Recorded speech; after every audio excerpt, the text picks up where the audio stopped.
All right, good afternoon, everyone. Welcome to Wildcat Economics. This is our second episode, and we are so excited because we have a guest today. We're joined by Carson Foss, the owner of UTOG Brewery, right here in Ogden. And we're going to be talking to him a little bit about economics. You know, like we said in our first podcast, that we were going to start from the national level, talk about the things going on in the economy, especially around some changes recently with jobs report and all those things, and then just talk about how it's impacting businesses right here in Ogden, specifically business owners. We're grateful to have Carson here. So, first off, how are we all doing? How's the week been? Oh, it's been a little wild. Getting a couple of episodes recorded in 1 week is not what we had in mind. But we're gonna space these out from here on out. But it's been good. It's been a lot of fun, learning a lot about how to edit videos and make myself look better. Yeah, I think that we kind of expected some guests down the road. That was always kind of a future, okay, and then Carson so willingly came on, and so now it's like, okay, we have to actually, what are we doing here? We got to come here early and set up and make sure we're on time because it's getting a little serious now. But we're so excited to have you, Carson. How's the week been for you? It's been great. Thanks for having me here on the economics department. I'm excited to be here. Week's been like a business owner week. We had a handful of equipment break at the end of last week. Everything always breaks on a Friday. So the beginning of this week has been ordering parts and getting things back on track, but it's getting good. So awesome. Yeah. Well, yeah, again, thank you for coming today.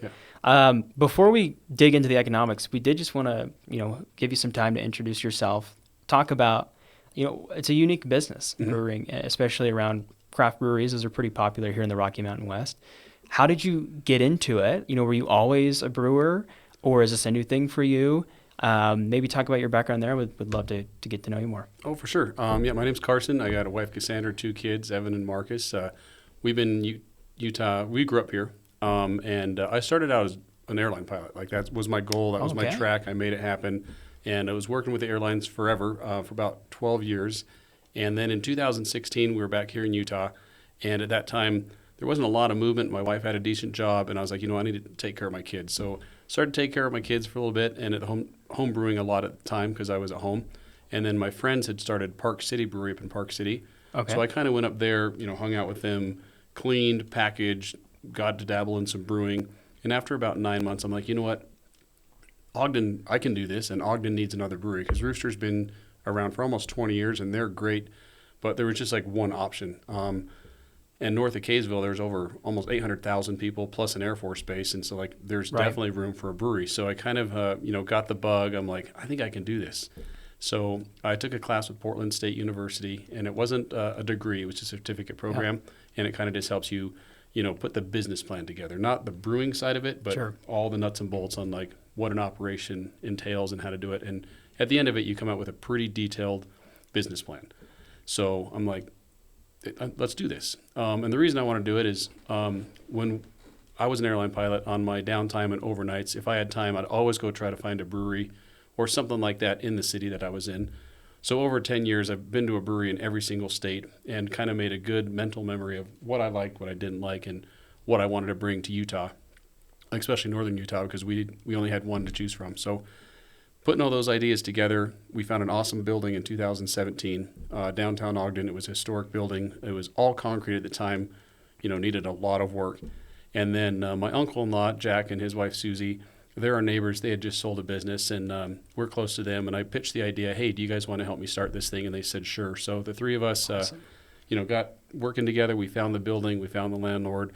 It took a year to, work out the contracts, the leases, all of the fun attorney stuff. And then we finally got to start construction in 2018 and then open in March of 2019. So it was a long road, probably about 2.5 years of opening. And then our 1-year anniversary, COVID hit. Yep. So I was just about to ask. I think March 2020 was exactly when that was not a great time to be a business. No, it was tough because we were literally planning our 1-year party, and we had St. Patrick's Day, and the next day we had an earthquake that morning.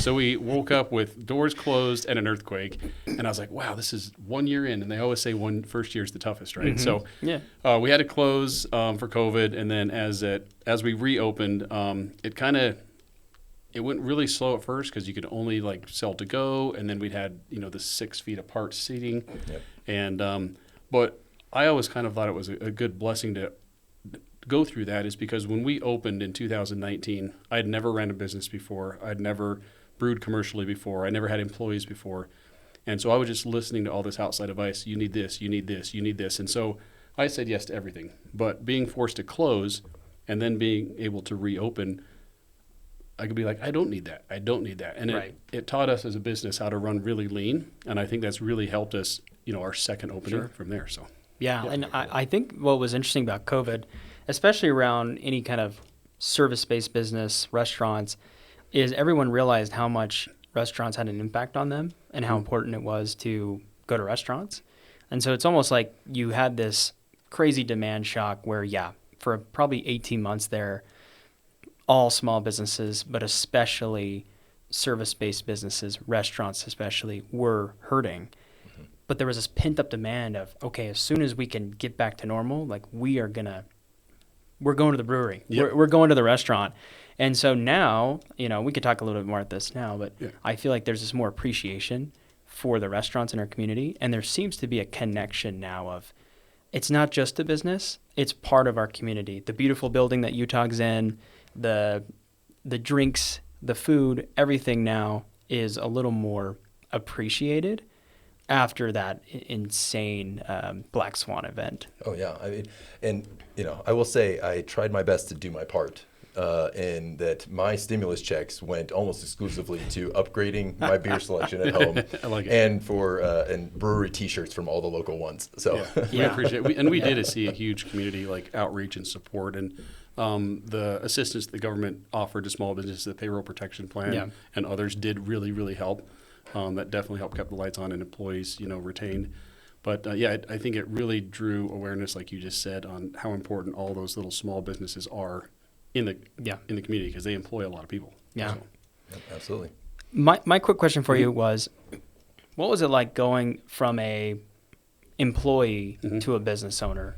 Because I think listeners may have this idea of, I want to be an entrepreneur one day, and maybe they're working a normal 9 to 5, as a W-2 employee. Yep.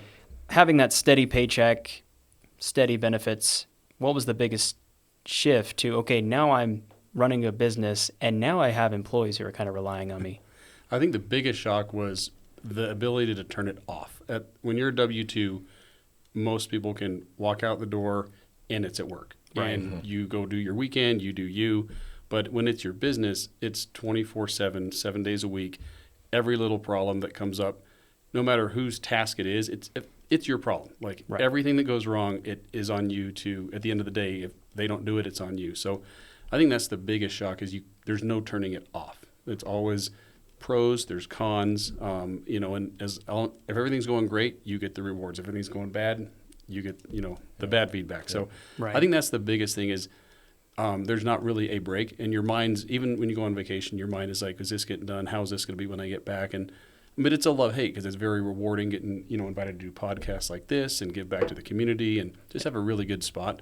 So I think that's the biggest thing, is the ability to leave work at work and not leave work at work. Yeah. If you start your own business. Yeah, the work-life balance kind of goes out the door, because in a good way, your work is now part of your life. Correct. Even more so now that you are a business owner than maybe it was before. So really cool there. I remember having a conversation with an old buddy of mine who owned his own business, and his comment that stuck with me was, I'm sitting on my lawnmower on a Saturday thinking about, how I'm going to solve this problem or that problem, trying to keep straight lines, and just, it's always in your mind. Yep. But it's, all the relationships I have with all my employees, a lot of them have been there since the beginning. And, they're awesome. Like family, because we spend a lot of time together. We solve problems together. We have highs, we have lows together. And without them, my business wouldn't run. They're there 7 days a week, all the time. And I can only be in so many places at once. So, that's one thing that's really rewarding, is all the relationships with the employees, and, kind of see how they grow, their families, at the same time yours is growing. So, yeah. And I will say, we think you're doing a great job. Oh, thanks. I got to tell you, if you haven't been down to UTOG yet, middle of summer, You're out on the back patio. You're watching the Ogden Raptors game with a beer in your hand, with your friends and family. The kids are on the playground back there. Like, if I had to describe heaven, that's close, right? Yeah. You know, it'd be that, but I don't have to pay. Like that would be. And that was, like you said, with the family, that was a big thing, because when we moved here back here in 2014, every time we went to a brewery, we had to find a babysitter. Mm-hmm. And it gets expensive, and I do like hanging out with my kids. And when we were at breweries out of state, when you would walk into the brewery or restaurant, whatever it may be, most of them had like a little play area inside in the corner with library books and a little slide, or a playground outside, so that your kids can be kids and you can sit and have a beer or dinner and be adults. And when I came back to Utah, that's one thing I'd never seen in this state.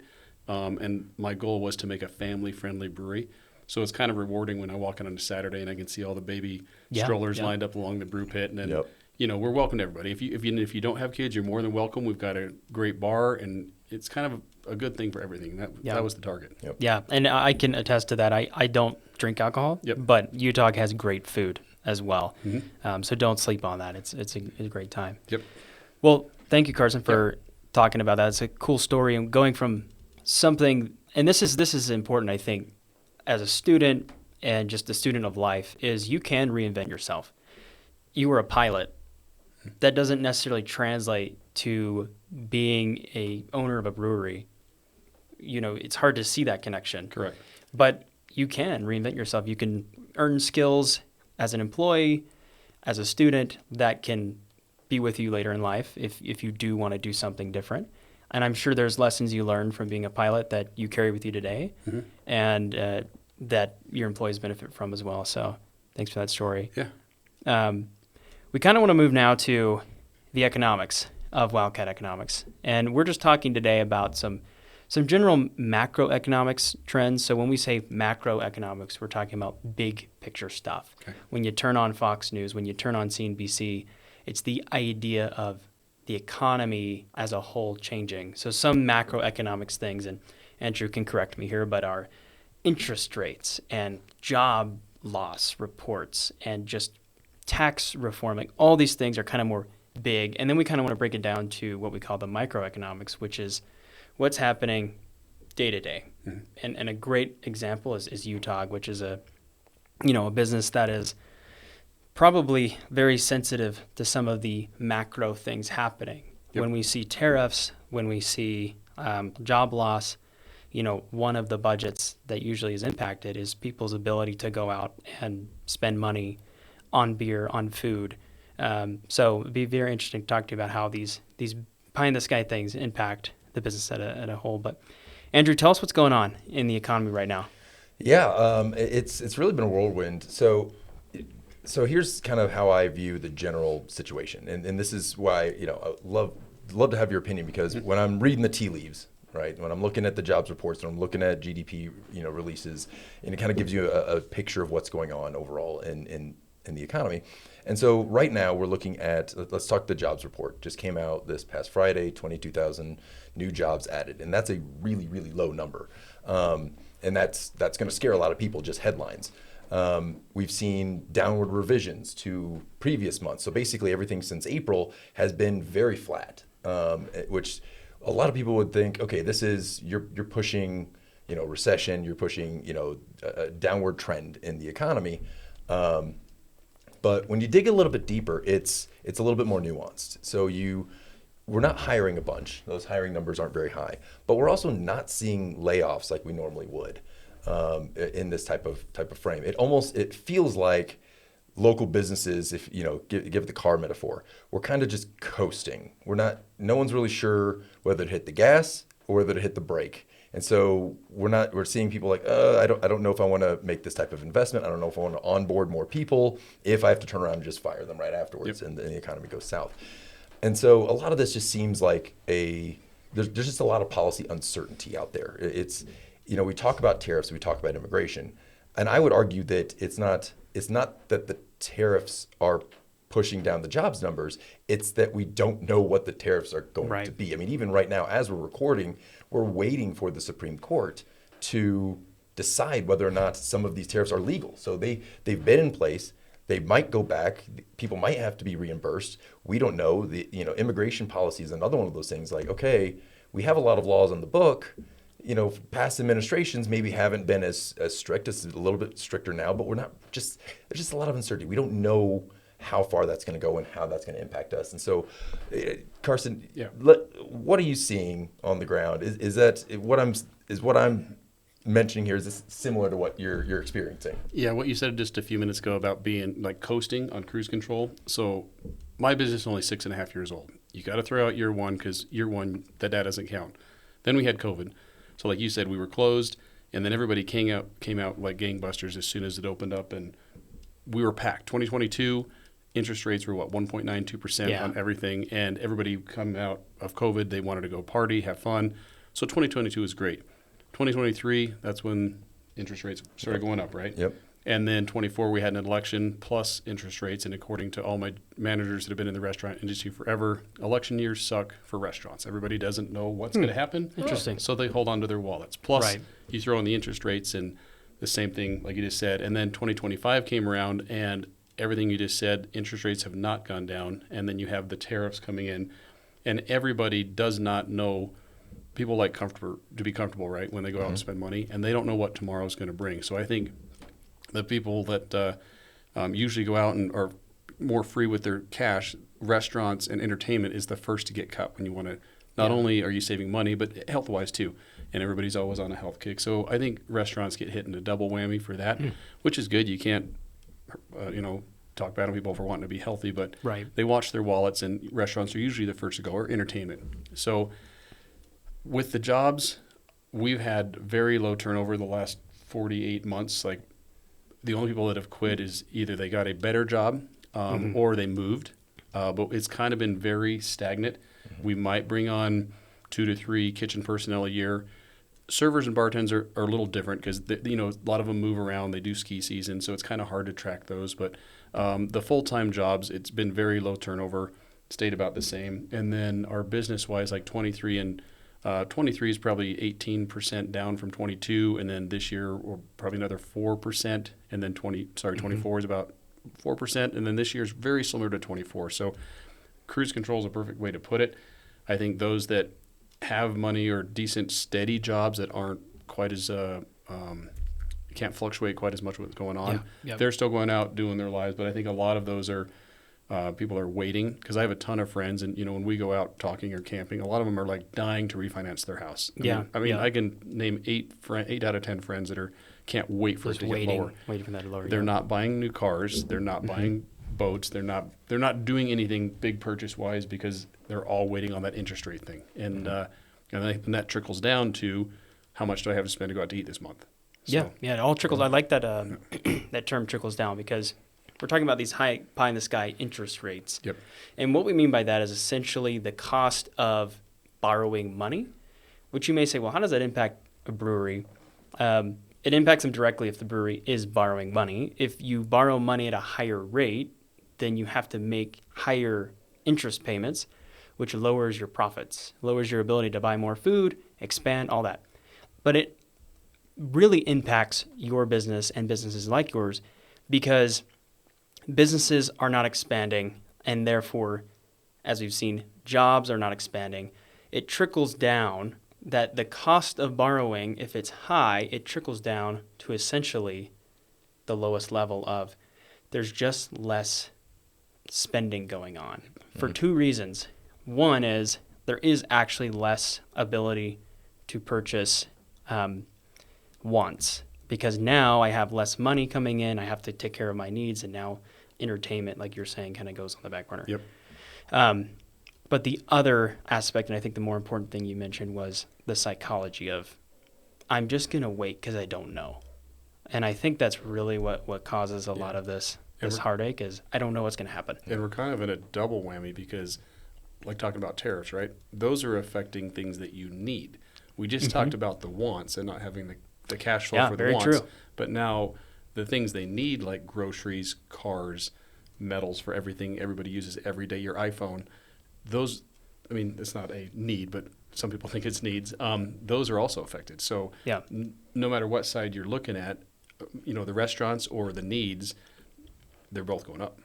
Yeah. So. Yeah. And you mentioned something earlier that that we're also seeing kind of play out in the data when we take household consumption. All right, and that's been a really big driver over the last 6 months to a year, keeping the economy still chugging along. When we break that down into like income tiers, what we're finding is that high income earners are still spending like bandits, whereas middle and low income, their spending has really started to slow down. So what you said about like there are some people who are going to keep spending and nothing's going to change that, but there's also quite a few who are out there. And again, is it necessarily that we're seeing, are we in a recession? No, it's things have kind of stalled out, right? Yeah. And I think what's important around all of this is we talked about the psychology. Okay, if I think things are unstable, like what's going to happen? But I also think it's all relative to the decisions of other businesses here in Ogden and broadly. So it's interesting you talked about the consumption and the highest earners, because some would say, hey, the economy's doing great. Look at the S&P 500, which is essentially an index that shows how the top 500 companies are doing.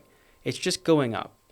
But I heard this podcast recently that said the stock market right now is just a reflection on how like the top 10% are doing, right? The high earners who are just taking their extra savings and putting them into the stock market is kind of driving the growth. And AI right now, the potential AI bubble is what's driving growth. But if you look at the real economy, we're seeing actual signs of slowdown. We talked about the jobs report. There's the idea of interest rates being cut, meaning the Federal Reserve, who kind of controls monetary policy, is going to actually try to boost the economy by lowering that cost of borrowing, which should do the opposite of what we were talking about. But what I've seen interesting enough is, we talked about your 22, 23 years. Not only were those years of, increased demand and people coming back, but I also feel like it was a very high inflationary time period. And it's interesting because I feel like people felt inflation in certain areas, and that was the cost of food, both at the store and at the restaurant, and the cost of some of those wants. So maybe speak to how did you handle that kind of inflationary environment where you had to make a decision, am I going to raise my costs, or am I going to raise my prices, or am I going to eat some of my costs that are going up? Because I remember Donald Trump coming on, President Trump telling Walmart to eat the tariffs. Well, okay, Walmart is a $500 billion company. Yes. What does it mean to UTOG when the President of the United States just says, eat the tariffs, right? Eat the inflation that's happening. It makes it tough when you're smaller like us because we can't buy our goods by the semi-truckload. We buy them by the pallet. And the smaller quantities you buy, the more expensive it is. So we were lucky that we're buying from a company that the tariffs have not really affected us yet. But back in 22, 23, when things did get more expensive, like labels and boxes and cardboard, all of that stuff, we have to pass it directly on because there's no other way to do it. We run such tight margins. Not so much in-house. I'm talking about beer, not a restaurant right now, but when you're making beer, anything on the shelves like in Walmart's or Costco's or Smith's, you're very, very tight margins. And so any little bump in that for a small person like me compared to a big brewery like Budweiser, I cannot compete and put my product on the shelf the same price as they can because they make it in such large quantities. So that's the hardest part for me as a brewery owner. And then the other part of just getting people in the restaurant, when hamburger goes up or the paper goods for our to-goes, all that, we try to look at it every quarter and pass it on. And if it stays the same, we'll keep it the same. But we definitely have to pass it on or just the sink. So yeah, and it's interesting too because we're talking about the big breweries and even big restaurants where we're seeing things like McDonald's or Taco Bell start to advertise that they're bringing back a value menu. Yep. Which we can talk a little bit about that. It's probably some financial engineering where they're spreading the costs of everything. Mm-hmm. But what it does is chain restaurants take market share from UTOG. There's in economics, we talk about limited resources. And one of the limited resources with eating is not only that I have a limited amount of cash, but I also have a limited amount of stomach space. Yep. Right? If I eat at UTOG tonight, I'm probably not going to eat at Taco Bell, at least within the next 2 or 3 hours. You know, I could probably go to Taco Bell later that night. Yeah. But every time I go to Taco Bell, I'm not going to UTOG, Yep. right? And so if I'm looking at my paycheck and I want to go and eat somewhere, and Taco Bell is now advertising this value menu, and maybe Weber County has allowed more chain restaurants in, and all these things are happening, like it does seem like those bigger companies are able to financial engineer their menu more and maybe use some fancy marketing to kind of steer away demand from businesses like yours. Have you seen any of that with kind of the idea that, okay, we don't have the pricing control, the pricing flexibility that some of these other bigger restaurants have? I have with the advertisements of like the value menus, you know, get something for $1.99 or $2.99. The portions are quite a bit smaller, but it does, you know, in your mind, oh, I can go get dinner for $6 or $7. Right. And like you said, they do spend a lot more on marketing. Like I don't have commercials, I don't have radio. We do all word of mouth. Yeah, That's what we're here for. But but one big thing that they don't have is experience. And the last 2 years, you know, everybody lives on their phones, right? And one big part of going out to eat or doing something, no matter what it is now people are more concerned about the experience than not only, I mean, our food is good, but they want to go somewhere where they have an experience. What did I get to do or see or smell or taste or do there? And so we focus on, you know, when you come to UTOG, not only are you going to get really good food, and I think other restaurants try this as well, but we have the experience of, oh, I was able to bring my kids. Oh, I was able to watch the guy brew beer.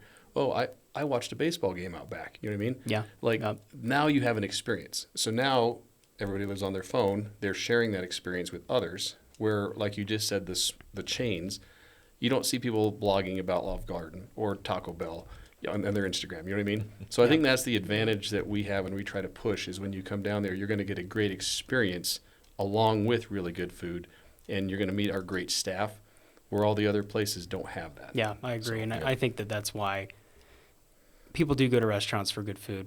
But I think if we got down to the nitty gritty, it is that experience. It's that nostalgia. It's that I feel great. I love being around people. Yeah, there's so many restaurants in Ogden that just give you that experience. You know, on 25th Street, and you know, I went to the new Weller's Bistro yesterday. Oh and it's great. I mean, great view, great food.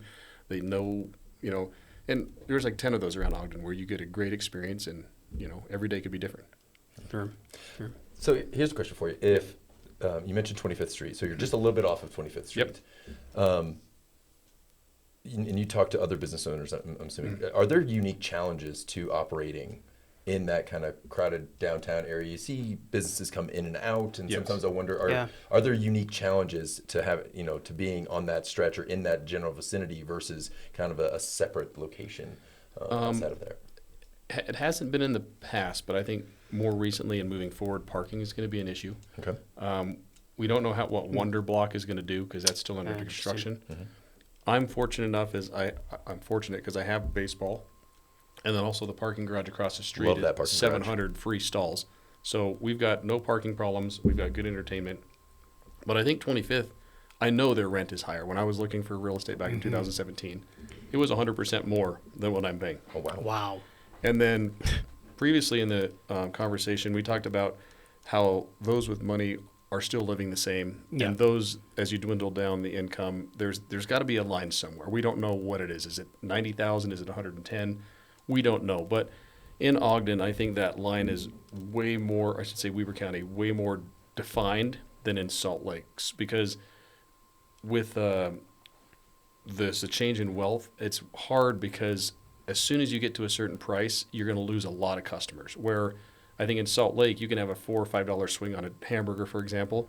You're not going to see much effect on it. But in Ogden, I can just speak for myself. If we change something $1 or $2, we see a huge slowdown. So I just think the price sensitivity is a lot more narrow on, you know, I'd call it a little more blue collar than, you know, Salt Lake. Right. It's a lot bigger population, just different.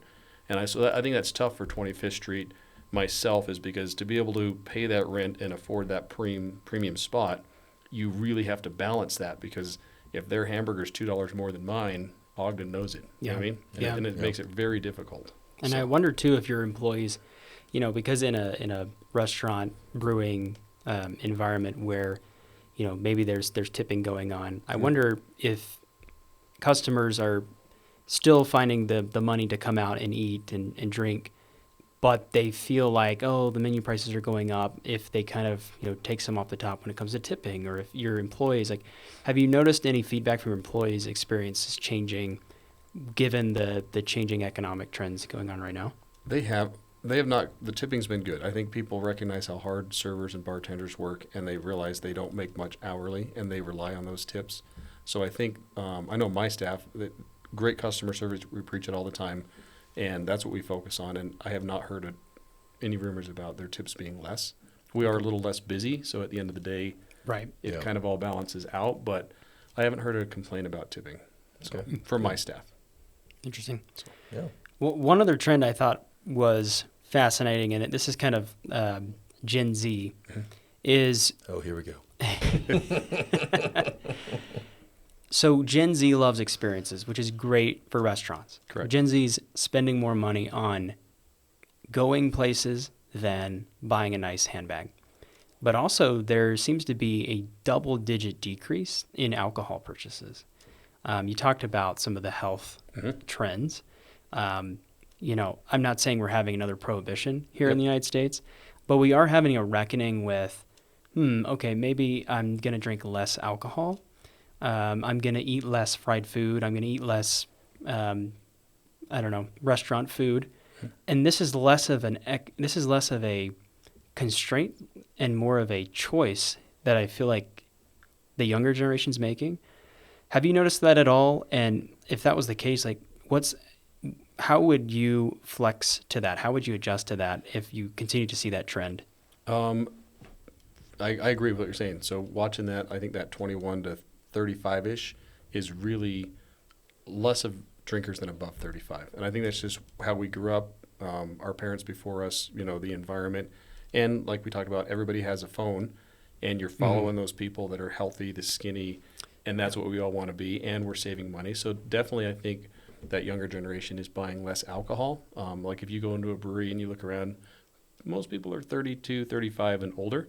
That's what we grew up with. That's our social release. That's where we go to have fun. That's my jam. Yeah, so targeting those younger kids, we're trying to do that. We've introduced hop water, which is zero alcohol, healthier, lighter options. And I'll have to try some of that. Yeah, and I've also been reading, like in our craft brewer magazines that come out nationally, that the amount of alcohol is about the same being consumed, but the craft beer part of it's shrinking a little bit. More of the seltzers, clear alcohols like vodkas that have a lighter look to them. Those are kind of getting a more growth than beer at the time. But it is a cycle. If you look back, it goes up and down. But definitely, I think having social media at your fingertips and seeing all those people that you want to be like, maybe not be drinking or don't have a craft beer in their hand. But, we're working on how to provide an environment for that younger age group. And I just think like healthier portion size, healthier options, different kind of drinks, and being able to provide an experience for them. So I have a lot of people that come in and they don't drink alcohol, and that's awesome. We want you. We have really good food. We have a fun place to be. You can still learn about brewing. We got the games going. So try to make a really good, comfortable environment, no matter if you're drinking or not. Yeah, that's really cool. I feel like I kind of represent that population of Utah that doesn't drink, has a young family, and I do feel comfortable coming to UTOG. Yeah. There are some breweries that it's kind of like, hey, if you're not here to drink, like, that's how we make our money, man. Like, get out. So very cool you're doing that. And I feel like the trends, you got to go with them, and it'll probably make its way back. You can't, people want to choose healthy and not drink. That's awesome. That you cannot argue that at all. Yep. So. Yep. Okay. I got probably time for one more question. I do have one put you on the spot question. Yes, shoot.